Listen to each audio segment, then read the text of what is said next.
મિત્રો તમને બધાને ઘણીવાર એવો વિચાર આવતો હશે કે લુખેશ મારું અવારનવાર કરી નાખે છે છતાં મને એની સાથે શું કામ ફાવે છે. શું થાય સાહેબ, આપણે છીએ જ જન્મથી ભોળા. હવે આ નેતાઓ આપણને છેતરી જાય છે છતાં દર ઇલેક્શનમાં આપણે હોંશે હોંશે વોટ આપવા દોડી જઈએ છીએ. આપણે છીએ જેવા. અને તમને કહું ને તો મને તો અંદર ખાને ખાતરી છે કે આ લુખેશ જ મને એક દિવસ જબરજસ્ત ફાયદો કરાવી આપશે. કુમાર, અલ્લાહ, આ લ્યો તમારું ઇનામ, પૂરા 1000 રૂપિયા. 1000 રૂપિયા ઇનામ શેનો? અરે કઈ નહીં, તારા વતી 2000 રૂપિયા મેં એક સ્કીમમાં નાખેલા તો 1000 રૂપિયાનું ઇનામ લાગ્યું તો તને આપવા આવ્યો. મેં તને ક્યારે 2000 આપેલા ભાઈ? તારા વતી ભાભીએ મને આપેલા ને, એટલે તું ઘરે હતો નહીં એટલે મેં ભાભી પાસેથી લીધેલા. ભાઈ લુકેશ, તને હાથ જોડું, તું મારી ગેરહાજરીમાં મારા ઘરે જવાનું બંધ કરી દે. અરે આમને આમ તું મને લુખ્ખો બનાવી દે. કેમ આમ બોલે છે ગિરિયા યાર? મારી ખાનદાની તો જો 2000 રૂપિયા મેં લીધા, પણ જેવું 1000 રૂપિયાનું ઇનામ લાગ્યું તને તરત આપવા આવ્યો કે નહીં? હા આવ્યો, 1000 આપવા આવ્યો, પણ તોય મને તો લમણામાં 1000 ની વાગી ને. અરે ભાઈ તું શું આવું કટકટ કર્યા કરે છે યાર? ધંધામાં આવું ચાલ્યા કરે. આ ટાટા, બિરલા, અંબાણી એ લોકો બધા આમ જ ધક્કા ખાઈને આ લેવલ ઉપર પહોંચ્યા છે. એટલે તું ટૂંકમાં મને ધક્કા ખવડાવીને છેલ્લે ટાટા કરી દઈશ. ટાટા નહીં કહું, ટકી રહીશ. ગાંડા, તારા સિવાય મારું આમ છે કોણ હે? તારા સિવાય મને કોઈ ઊભોય નથી રાખતું, કોઈ એક ફદ્યોય નથી આપતું.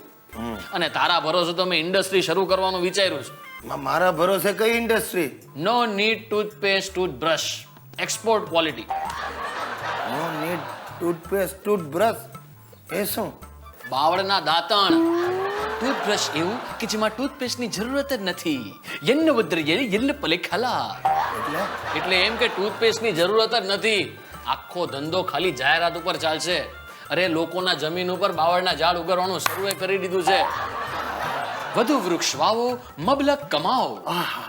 યન્ન કુટ્ટે નાડુ નાડુ, એટલે વાવો. હા, સોલિડ આઈડિયા છે ભાઈ લોકેશ. સાંભળ ગિરિયા સાંભળ. હવે તું આ ધંધામાં મારો પાર્ટનર છે. તારા દાદા પાસેથી મેં તારા વતી 25000 રૂપિયા પણ લઈ લીધા છે. એ પણ મને પૂછ્યા વગર 25000 રૂપિયા લઈ. Yes, so now you are the dead investor of my company. Goodbye. Dead investor. સાહેબ, આપણા દેશમાં છે ને સિઝન પ્રમાણે બીમારીઓ ફેલાતી હોય છે. આ શિયાળો આવે ને એટલે શરદી, ઉધરસ, સળેખમ ફાટી નીકળે.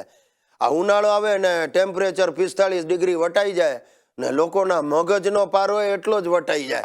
આ છોકરીઓ લૂ ન લાગે ને એટલે સ્કૂટર ઉપર આમ પગથી માથા સુધી એટલા લુગડા વીંટાળી દે કે સામેવાળો માણસ છળી મરે કે આ શું મળું જાય છે.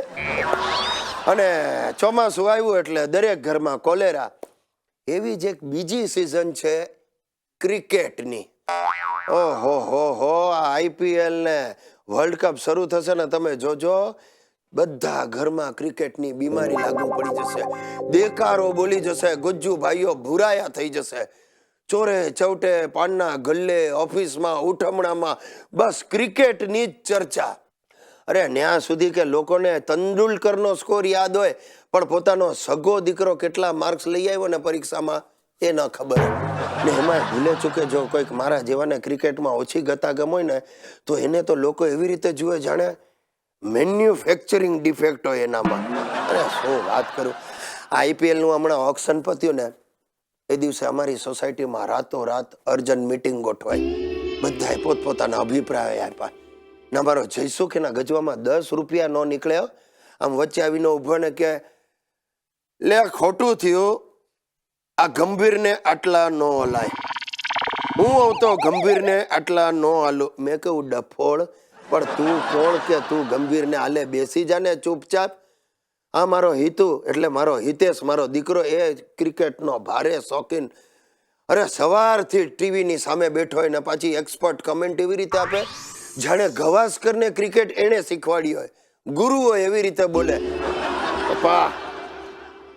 પપ્પા હવે સચિનમાં પહેલા જેવો કોન્ફિડન્સ નથી રહ્યો પપ્પા. હાલી ગયો સચિન. હવે આજે ને 99માં આઉટ થઈ ગયો. જરા શાંતિથી પ્લેડ કર્યો હોત ને સદી પૂરી કરત. મેં કહું ઊભો થાને એ ડાયના, જા તારું કાલે રિઝલ્ટ છે ને જો સમજી લે એ 60% ઓછા લાવ્યો છે ને તો મને પપ્પા નહીં કહેતો. Get out. એ બીજે દિવસે આવ્યો. હું તો મારે ક્રિકેટ જોતો હતો, પાછળથી આવીને મને ધબ્બો માર્યો. શું સ્કોર થયો ગ્રીસ?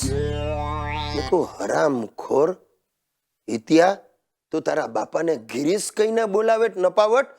તો મને કે તમે તો મને કહ્યું તું કે 60% થી ઓછા આવે તો પપ્પા નહીં કહેતો, મને 45% આવ્યા ગિરીશ.